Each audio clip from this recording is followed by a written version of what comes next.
Another day, another race for the poorhouse. Hillary Clinton under fire yet again for her comments again about her personal wealth. This time, she is siding with French economist Thomas Piketty. Well, at least trying to. Here are Fox News' digital politics editor Chris Steinerwalt, editor-at-large of HotAir.com, Mary Catherine Ham. She's also a Fox News contributor.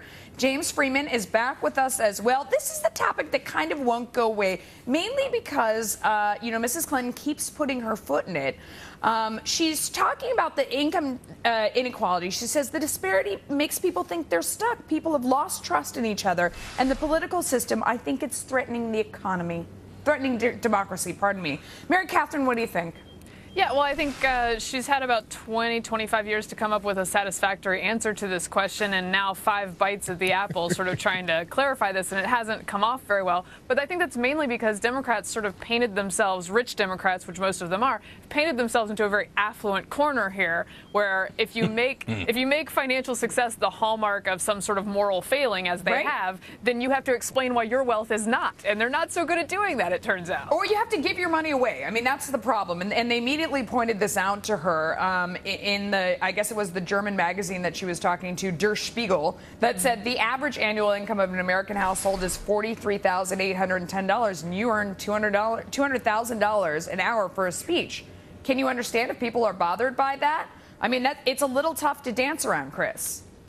Well, look, here's the thing. For Hillary Clinton, people aren't upset that she's rich. They're upset how she got rich. She was not doing something virtuous, like selling people the chance to watch them make potato salad. She was doing something different.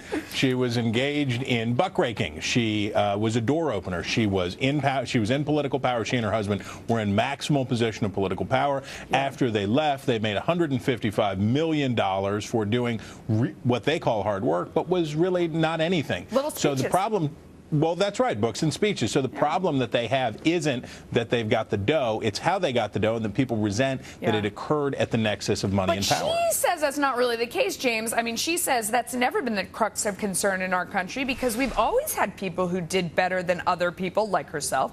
That's just accepted. It's just accepted. When it's her, it's just accepted, James. Yeah, well, it should be accepted for everyone. And, this can be, maybe it's just a self-serving answer, but I agree with Hillary Clinton here, and I think it's great that she's pushing back against much of the Democratic Party that's saying that income inequality is a big problem. She is correctly stating that income mobility, the ability to rise, is what's important. And that still exists in America. I think his first feeling about it being a self-serving answer was correct, although I do enjoy that incidentally, because she's bad at politics, she does end up sort of by default pushing back on this notion. I wish it were noble. It is not. Chris, final word to you. Go ahead.